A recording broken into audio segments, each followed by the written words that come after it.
It's time for Bourbon with Friends, the bourbon podcast that never takes itself too seriously. Pull up a chair, grab a glass, and remember, a bourbon with friends can change the world. Here we go.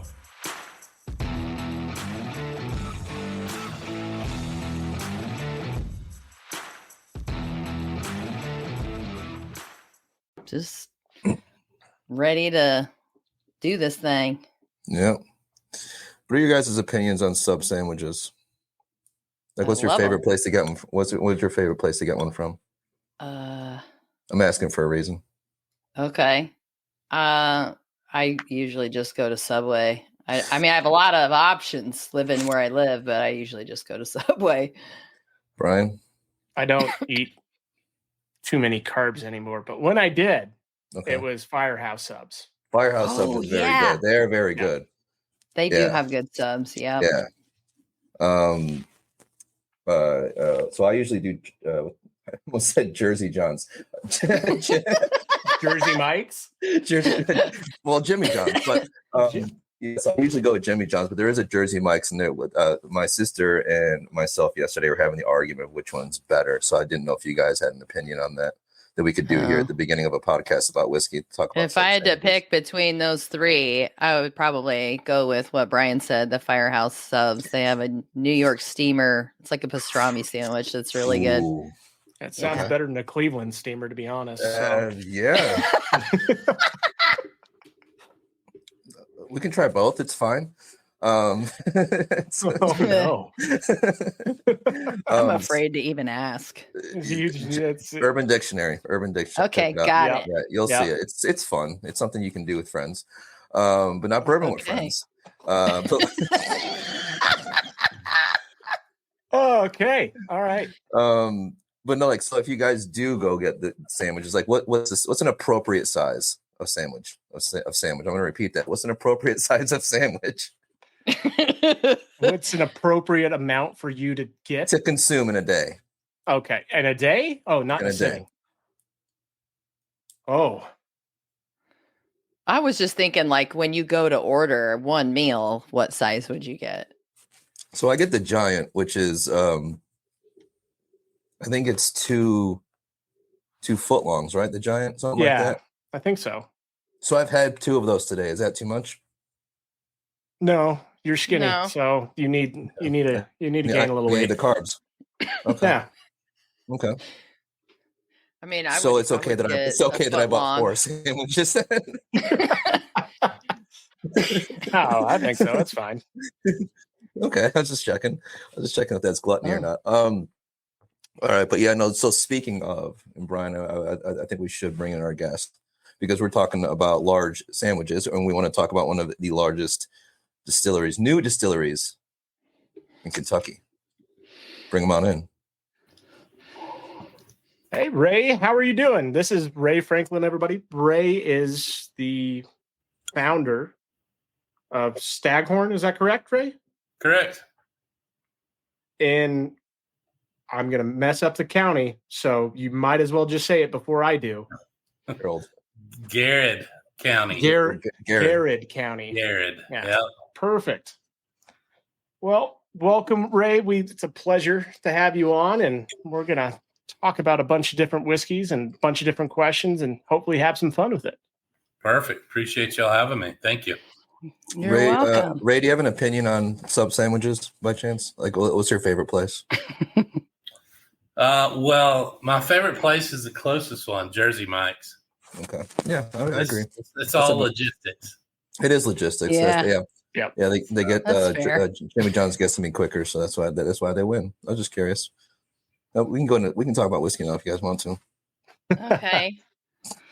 Well, hi, Ray. It's good to see you. Can you tell us, I know you've been in the industry for a little while, so maybe give us just a little bit of background of what you've done over the years, and then maybe more so about what you're doing now.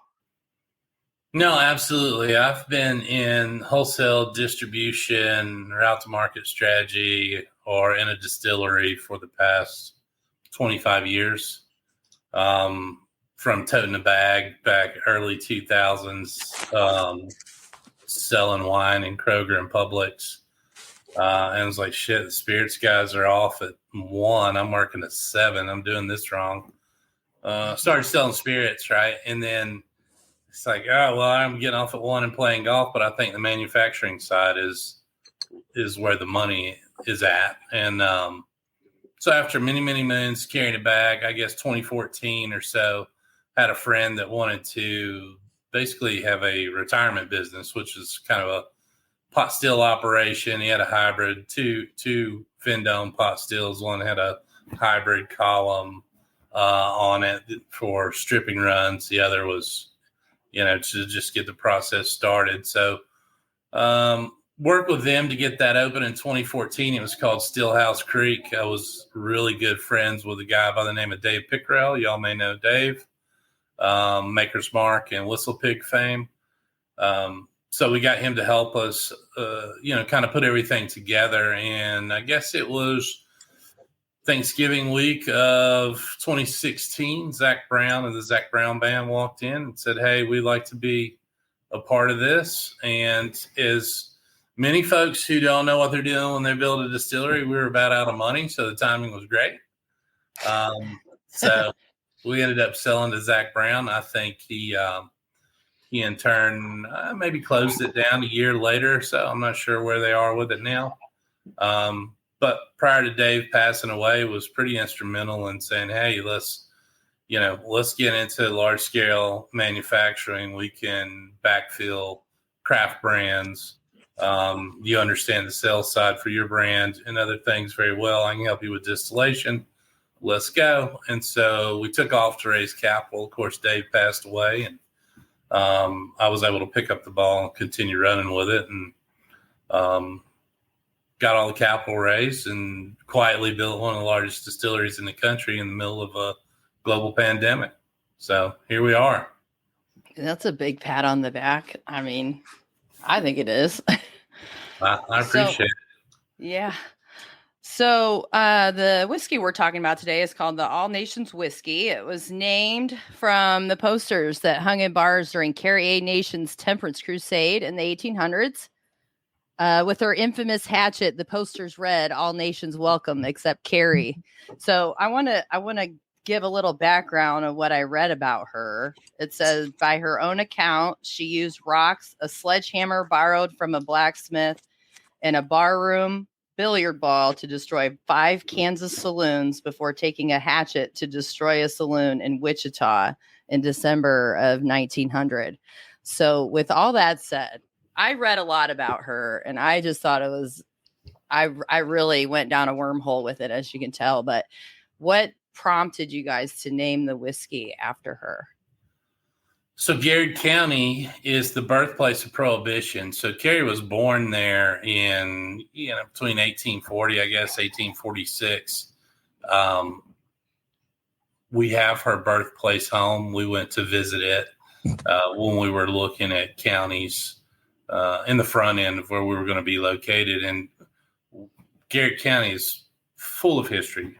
For 2 governors, Carrie Nation. I mean, the list goes on and on. The longest continuously operated courthouse in the state of Kentucky.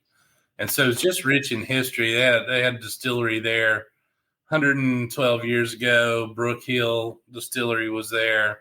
But what really stood out to us was the Carrie Nation story, right? It was American history.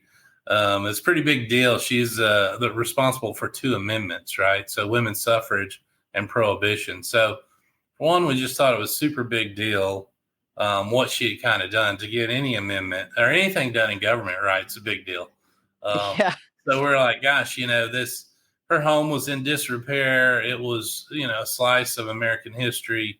And the story was just, it was too good to be true, really. It's a little different than your typical, as I affectionately call them, you have your dead old guy brands, right? We have a dead old lady brand.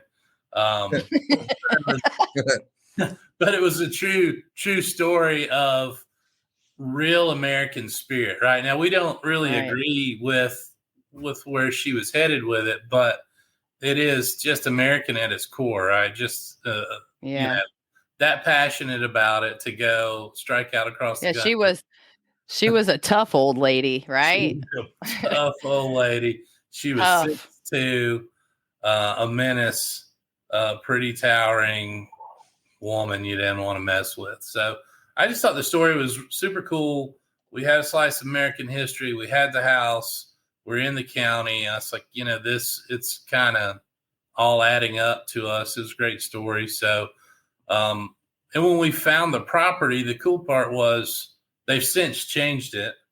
The city was wet and the county was dry. So we rebuilt our home was in dry county, but you could walk to the distillery in the city that was wet. So that was going to be a little part of the story. But the county got so excited they pulled a vote and passed. Now the entire place is wet. So we won't tell anybody that. We'll leave it like it was.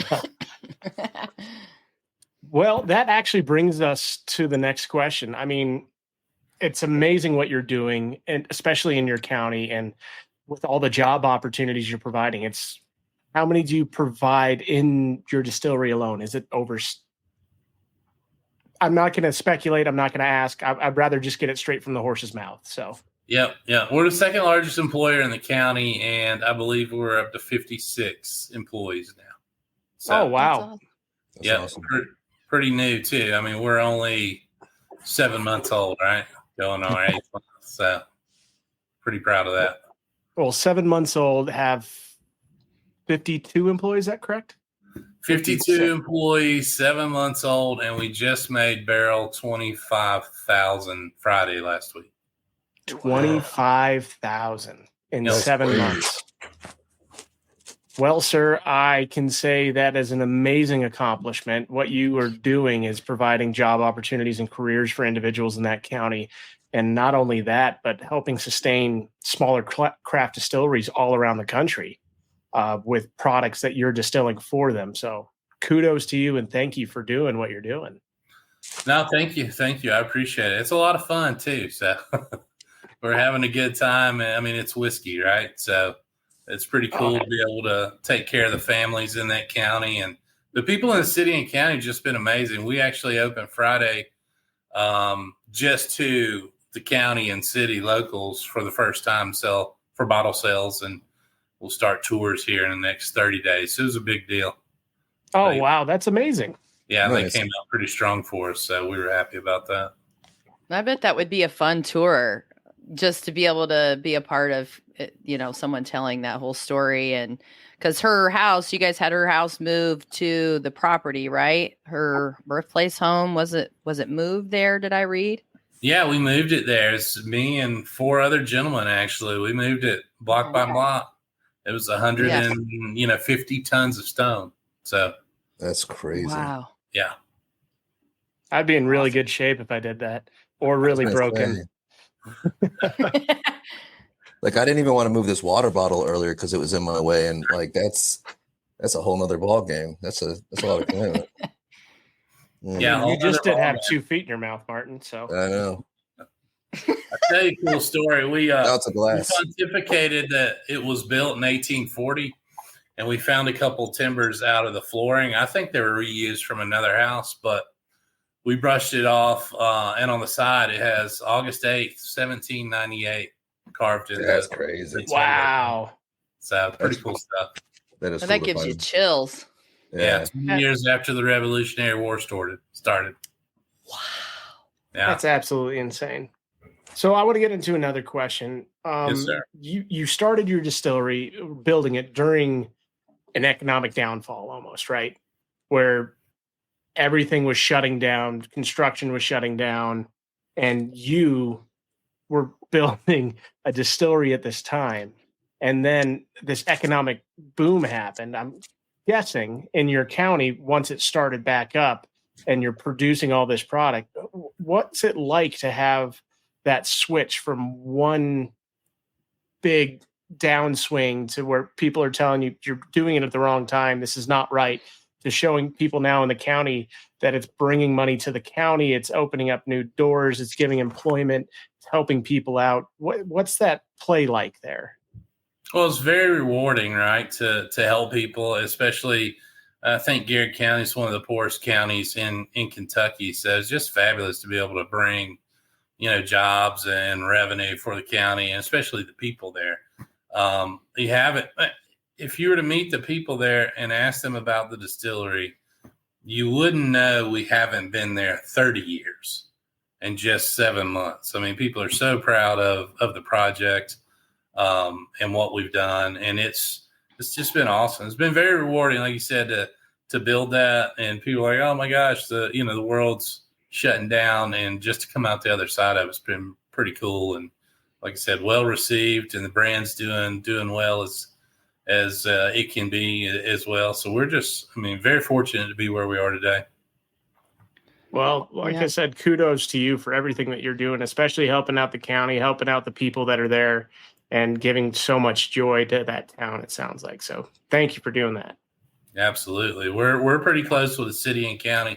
They've been out there on the property working for the past 3 to 4 years. I mean, it's nothing to see. It's like Mayberry, right? There's the sheriff and there's the mayor.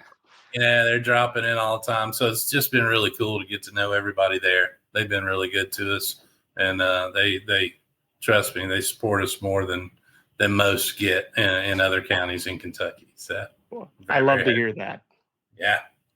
Well, ultimately, you would think with a large employer like that in any smaller community or smaller town, it's going to bring, I would think that would attract more business and more businesses. I guess that's the only way I could say it. No, absolutely. It has. We've brought another group that's kind of followed us, and third-party barrel storage has showed up. There's co-packing facilities. There's also some unrelated, other industry business that are coming to Garrard County. Our project had immediate impact to upgrade of the water system there. They upgraded the power grid because of our project, and they upgraded the natural gas pipeline through the city.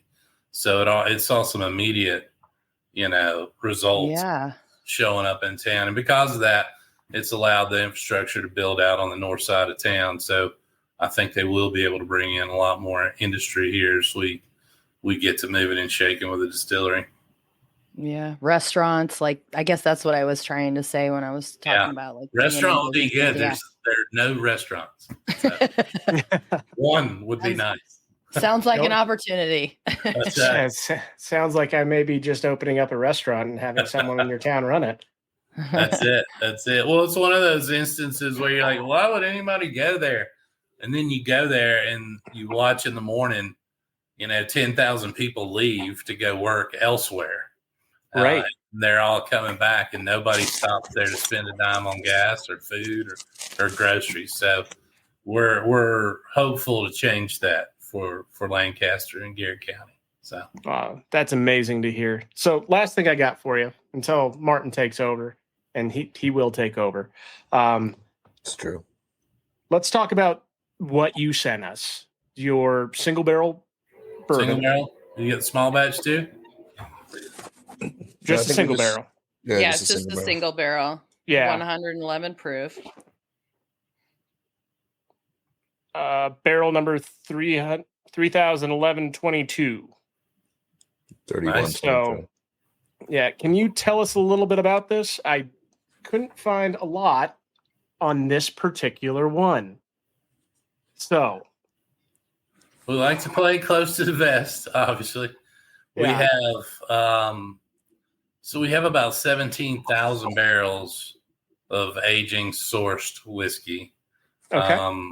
With the lion's share of that being from Danville, Kentucky. So I'm sure you can put two and two together and figure that one out. Kind of, sort of. So is this a blend then? No, it's a single barrel. That was stupid. Single barrel. Yeah. That was dumb. It's fine.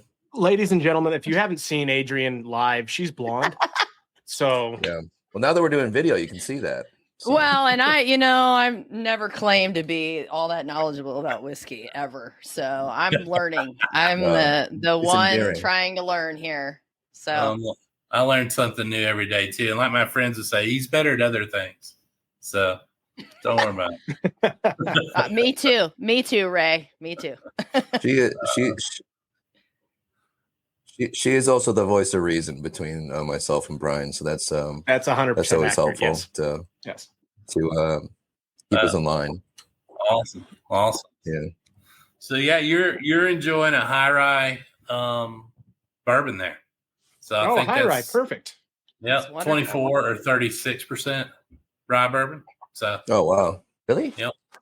Mm-hmm. I like that. That doesn't And- taste like it. Yeah, I like that too. And I don't know. I don't think we put an age statement on there, but everything is between 4 and 7.5 years old. So I'm sure that's somewhere in that 5 or 6 range. Typically, I will like to put out in a single barrel. Well, I can say I like it. It's really good.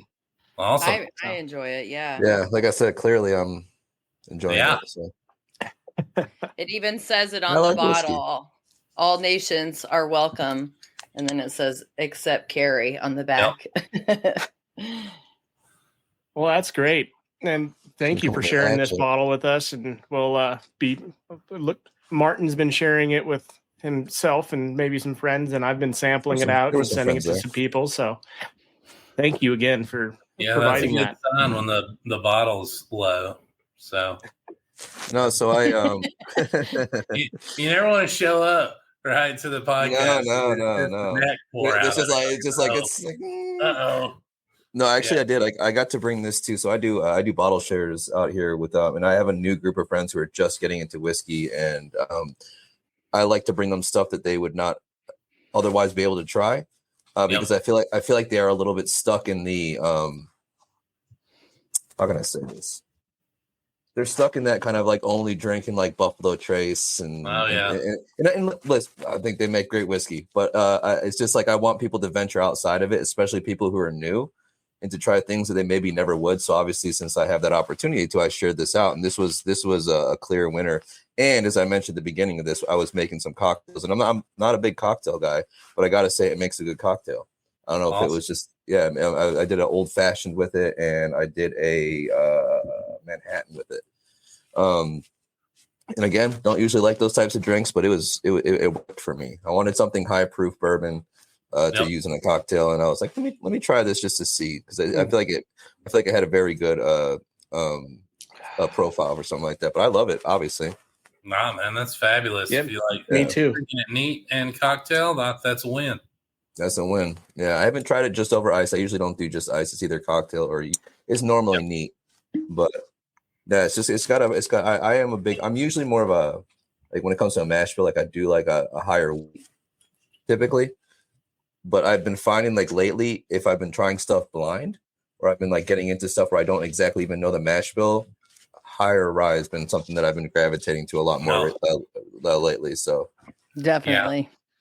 I'm the same. I like those high proof, 120s plus, but everybody in our shareholder group's like, man, aren't you going to make one that's not as strong as this? So I'm like, yeah, I guess we could. Here's 100 proof. Calm down. But why would we do that? Yeah, I'm like, what? Are you typically someone who likes higher proof whiskey, or do you? Absolutely. I love just cast strength, because you really get the true character of the whiskey and the barrel that it came out of. And if you wanted it 111, we'll add water. I mean, that's the way I see it. If you want it 107, that you can get it to where you like to enjoy it, and not where I like to enjoy it. So. Yeah. It's all subjective, and the end user needs to be happy and want another one. Yeah, I've been trying to tell people that to use water a little bit and find, like, I use like an actual eyedropper, so I can actually see the measurement, so I can see like okay, I like this one at this one, and I'll write it on the back of the bottle. Do this with 3 drops or something like that. So especially when it's higher proof. But there's some higher proof that I don't want it altered. I just want to go in like this one. I haven't put any water in it because I feel like it's got that bite that I just love. So it's pretty perfect, really. It's really in a nice place, honestly. Yeah. You should see him when he mixes up the eyedroppers, though. I know, right? Oh yeah, that got weird one time. I won't go into it now. It's fine. No, but it's very good. But I guess a question I have is because obviously based on like your background and everything you've done in this industry, do you have like a favorite role that you've ever had, like a favorite position, a favorite role within this industry? Well, I really enjoyed the and I don't know that it's necessarily a role, but the design build phase of the distillery. Okay. Just being able to, because I'm a big bourbon fan too, and I'm a big fan of all the characters in the industry, and I'm kind of the dog that caught the truck. There's not many people, most people are being like they're a distiller for 25, 30 years and they, then they go build their own distillery. I was a sales rep. I was immersed in it with a lot of those talking heads like Dave and all these other folks. And I thought, man, the space is just so cool. The people are just so cool. I was like, I want to do this because everybody was, outside of some fanboys, everybody's really cool and is really helpful and thoughtful. And I thought, man, these are people I want to hang out with. Right. So it was more of who you want to hang out with, what you want to do.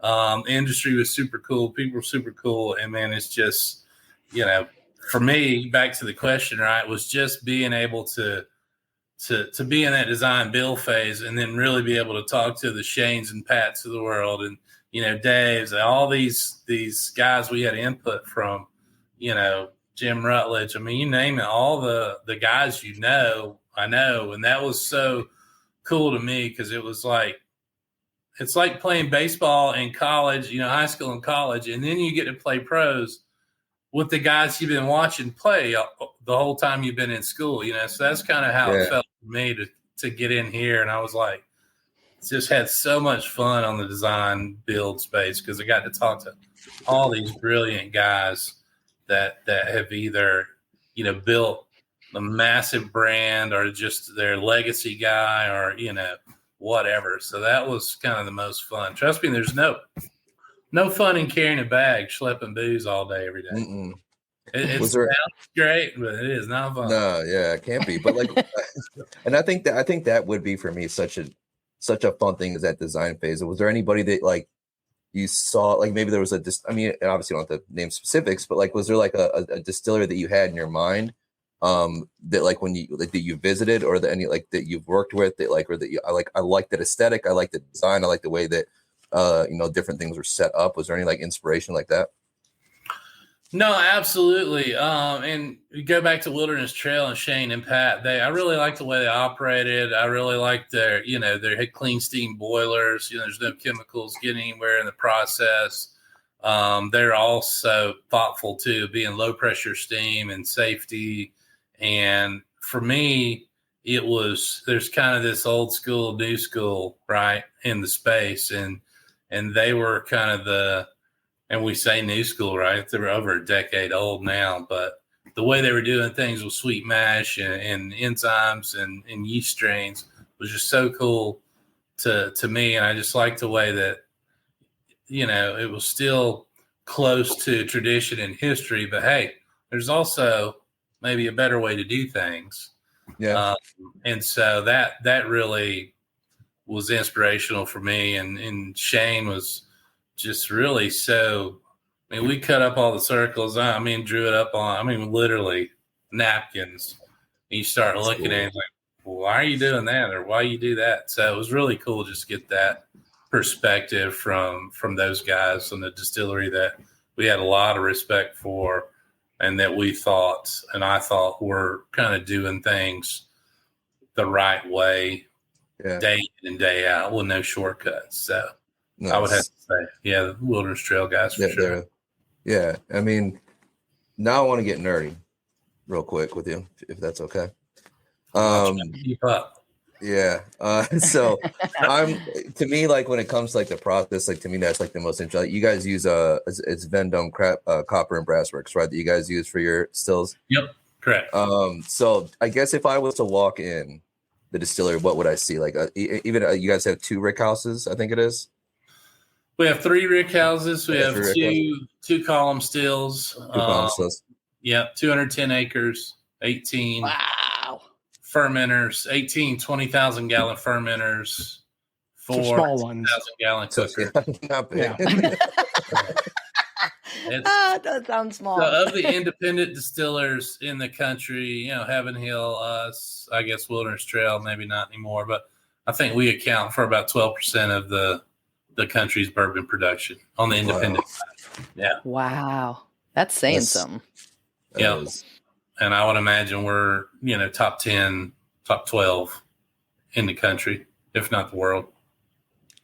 I mean, you're destroying my distillery, so thank you for that. That's so cool. yeah. Well, we're here to help you. Not destroy it. I don't think my owner would be very happy if I said yes to that comment, so I'm going to keep my mouth shut. I understand. And I've been actually, and Adrian and myself have been touring around a couple of different distilleries in our area, and like for some reason, something that I'm very interested in whenever I go into places is when you talk about like the fermentation tanks. Are you guys doing open air fermentation or no? Yeah, they're open top fermenters. Are they open? That's Yep. nice. I like that. I think there's something that is very different about the whiskeys that I've tasted from places that do that versus places that don't do that. Let the elements come in there and do their thing. I think it's it adds something different to me. And the more and more that I see the ones that do it, so I was curious if you guys did too. I was trying to look it up, but I couldn't find anything. So yeah, no, it's open top. I think it certainly adds some sense of terroir to the distillate, right? Being open top in your particular geography, wherever it may be. nice. But yeah, you guys got to come see the place. It's pretty cool. I'd love to. Yeah, I I would was looking absolutely love that. I was looking at pictures. I'm like, this is a beautiful distillery. That's why I was Would so love curious that. about. Yeah. It's, I think I'll be out there in September sometime, so I'll make some plans to drive down. yeah, come on. I'm there the first week of September, so I will not. happy to have you. So you'll enjoy it. It's really 2 distilleries under one roof. I really wanted to be, I've probably been in every distillery in Kentucky, and what you find a lot of times is parts and pieces are compartmentalized. You kind of see the still, but you don't get to go in the still house. You see the guys rolling the barrel, but you don't get to necessarily go in the rick house. And so what I wanted to do is really just, pull the curtain back. And when you're in our facility, you're 100% immersed in the process, no matter where you are. So you pull up, you'll see the columns, right in the front. You walk in, you see the fermentation areas, and you can see all the way through the distillery, front to back. And then we have windows on east and west wings too, and compartmentalized where the office space is. So you can see all the way through from, say, the tasting room, visitor center, all the way through the still house to the fermentation room. It's just really cool space. It's kind of it's a workhorse, blue collar workhorse distillery. It's funny you say that, because I was just thinking I've always wanted to roll a barrel. I know they're heavy. I know they're big. I've just always wanted to do that. I know that's probably not an option, but I just had to throw it out there. That is definitely an option. We bring people in. That's just one less barrel we had to work on. Okay, I'll do a couple if you want me to. I just have always wanted to do that. We're happy to, and that was what we wanted really, is to give people that immersive experience that you don't really get anymore. And that's because the guys have just gotten so big and so many people are coming through. And I don't think we'll always be able to do it, but right now we're certainly doing it. Yeah. Are you guys? I know you guys. It seems like the focus right now is on bourbon, but is there any? I know, obviously, the American single malt boom sort of happening. Was there any thoughts of doing something like that? Absolutely. In fact, I would say we're probably over the course of time. By this time next year, I would say we'd probably be the single largest single malt producer in the country. Ooh, okay. So we've made probably, I don't know, close to 1,000 barrels now, but we've had a lot of really good feedback. Nice. Single malt is it's incredible. I'm not a single guy per se. That's okay, Ray. I'm not either. We've busted it up in thirds. So we've used barrels, bourbon barrels. We use ex rum barrels, and then I have a third in they're lightly toasted char 4 59-gallon hogsheads, and the barrels, the single malt coming out of that, it's crazy how good it is. So I'm going to come out the first week of September now. Screw my 10-year. Yeah, forget. You don't need to go there. Yeah, they don't need me. You don't need to go there. Who cares? You can go after you get some single malt. Yeah. Yeah. Get fired. What kind of where are you guys getting the rum barrels? Where are you sourcing rum barrels? If you can talk about it, obviously. So we have a third party guy that gets them for us, and they're from all over. Barbados. Okay. Yeah. Okay. Nice. That's awesome. Yeah, I've been getting. I love a good rum finish single malt. I'm a big Scotch fan, so and some of the ones, especially like the single grains with that are finished in rum barrels too. I've been getting into a lot lately. Just the flavor profile is insane coming off of some of those. Profile's insane. Yeah, it's insane. Yeah. We'd be happy to have you, and we've got all kinds of projects, but we've really kind of doubled down on it. We've got two pretty big production customers that are all purchasing single malt, and I think you'll see over the next 8 to 10 years if that thing just kind of explode. Yeah. I know we're behind the bar. Right? Jim Beam, those guys, they've been making for 7-8 years now. So, I mean, you're not too far behind the bar if you're already producing 1,000 barrels. So, yeah, and especially by the time it gets its own category, its own distinction, when American Single Malt finally does get that, hopefully, I think that you'll see a lot of people coming in for that. So it's good that you guys are sort of out ahead of it, because I feel like there's just going to be bombarded with people making American single malts left and right, and I hope that it's a little bit more defined than it currently is. So just to give it its own character and its own thing, because obviously if you the minute you think about single malt, you think about Scotland, and I think they like to have its own distinctions and its own rules and regulations would be very handy. So I know that they're working on that right now. So I'm curious. What you said piqued my curiosity. I would love that. I love that you're using ex-bourbon too, because that is definitely more of like the Scottish way to do it than the new American oak, and which is fine. I have some good stuff, but I'm curious to see how it reacts like that to me. So yeah. Well, we want to make a distinct Kentucky single malt whiskey, and I think that, like I said, over the next couple of years, I think we'll solidify ourselves as the largest producer of American single malt in the country. I'm super excited for that. So happy to have you. Send us your address. I'll send you some samples of what we've done thus far. Oh, absolutely. Oh no, that would be so awful. At least for two of us. The third one on here would not like Adrian. We're gonna get her into that. You know what it is? We're trying. Yeah, I like the taste. You like it? The taste is not bad. It just doesn't. I get a headache from single malts usually. Have you tried drinking less of it? Just, I mean, like, to be fair, the time you did try it, you over tried it. So. In all fairness, I haven't had a lot of it. Okay. So every time I've tried it, I've had bourbon, other things with it. Yeah. It's usually just a pour of it. So I haven't had it in large quantities, but it always seems like. Go ahead. No, I just like how you're justifying this right now. It's cracking me up because you're just like, I drink a lot that night, but I'm going to blame the single malts for my hangover. Right. Yeah. I had 9 bourbons with that one single malt. They got me. You guys are calling me out here. But to be fair, Saturday night I had a little bit to drink and I drank all whiskey and or all bourbon. I did not have a headache the next day. So I'm just saying my experience with single malt has been that way. But so Ray, we always ask a quote squirrel question, a kind of off the wall question. So this week it's my turn. So I got a question for you. Okay. If you were reincarnated as a squirrel in the next life, what state would you live in, and would you live in a dry county? If I were reincarnated, what state would I live in, and would I live in a dry county? Yeah. So Ray, Ray, I actually came up with this one so Adrian could say it. I put the dry county thing because I figured there'd be less fast cars down the street, and squirrels got to dodge. You know what I mean? So I feel like it might be safe. Yeah. It might be safer for them. So that's why, just to give you context there. I moved to Kentucky. I live in Georgia. That's where I'd live. And no to the dry county. Okay.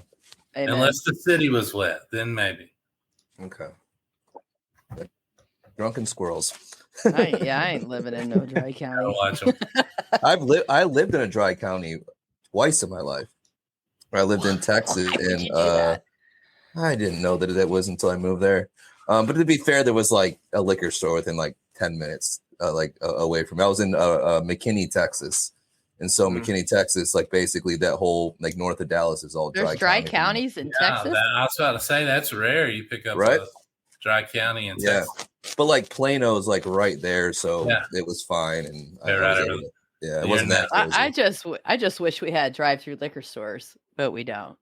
Texas has that. Well, there's a handful of them here in the great state of Georgia. Georgia has them too. Martin and I are in Indiana, and we don't have drive-through liquor stores. Unfortunately, they just started selling alcohol on Sunday not that long ago. So I probably shouldn't be too. I probably should be thankful for that. We have drive-through cigarette stores. Like you figure, we do. Yeah, there's tons out here. Yeah, I mean, I don't smoke cigarettes, but like I've seen them. Okay. So you are closer to Chicago than me, so that would explain that. That is true. You got to get your cigarettes faster, man. Come on. Well, that got dark.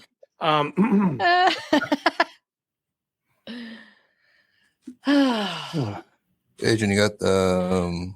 Yeah, I can ask the that one. We'll do that one. Other one. I like that one. I do like that one. So, Ray, we also like to ask. Earlier, you were talking about the people, and that's the whole reason I'm here. For me, whiskey is just way, way, way more about the people than it is about the juice. So, we always like to ask people if they have a favorite memory or a favorite experience that surrounds whiskey. And it could be from when you were a child and it had to do with a parent or something like that, or anything.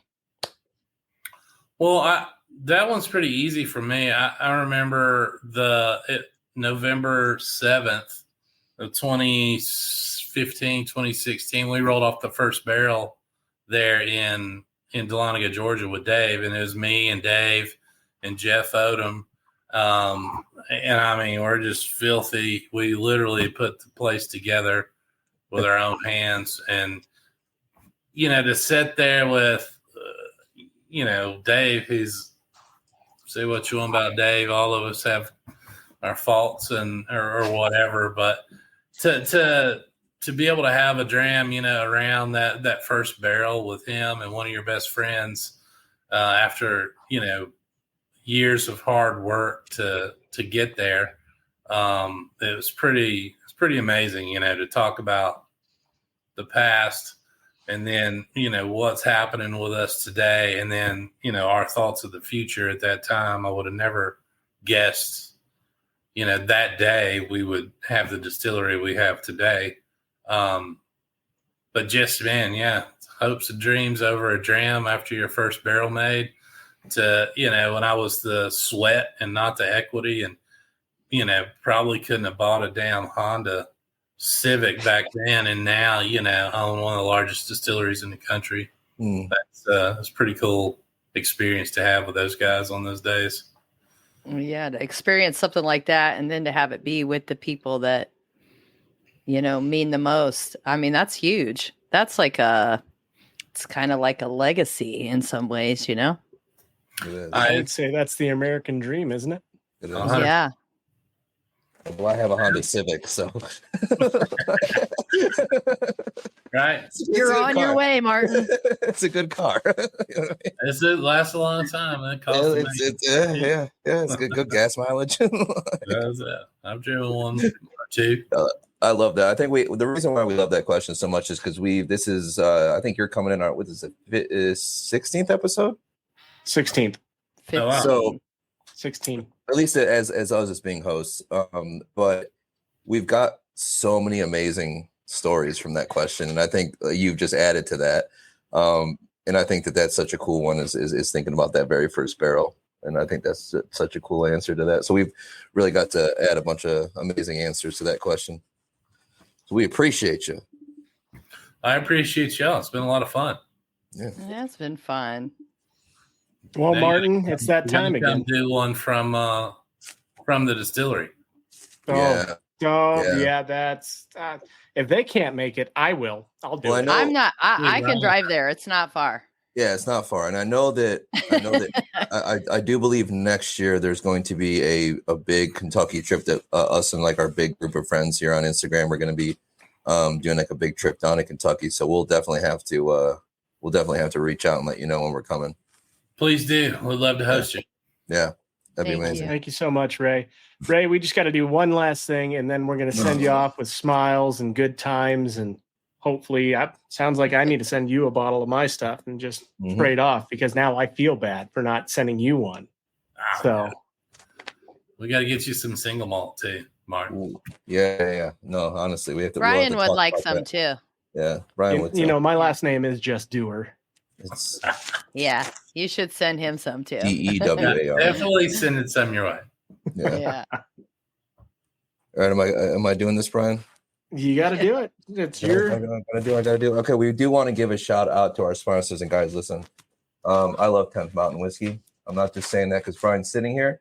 I actually had it this weekend. I made cocktails out of it. I had it neat. I didn't have it on ice, but I imagine it's very good on all such things. And if you guys want to know more about 10th Mountain Whiskey, you can go to 10thwhiskey.com.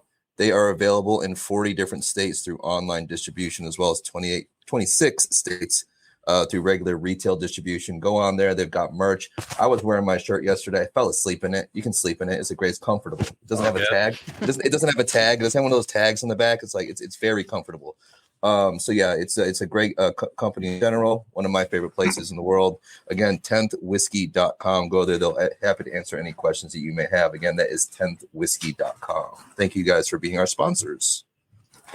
All right, guys. Ray, thank you so much for coming on. It's been a pleasure. It's been an honor hearing your story, getting your experience from, I'd love to hear it rags to riches pretty much, right? So going from stocking wine to then spirits industry to then creating your own distillery with some of your friends and then building it to where it is today during the hardest time out there. So absolutely phenomenal of what you're doing. Thank you for supporting your county. Thank you for supporting this nation and giving such good bourbon as we're drinking it right now, and continue to do what you're doing. Thank you all very much. Appreciate it. Absolutely. Well, everybody, thank you for joining us wherever you're at in the world. And remember, a bourbon with friends can change the world. Have a great day, night, or any time you're at. Thanks. Wherever you are. Cheers. See y'all. Cheers.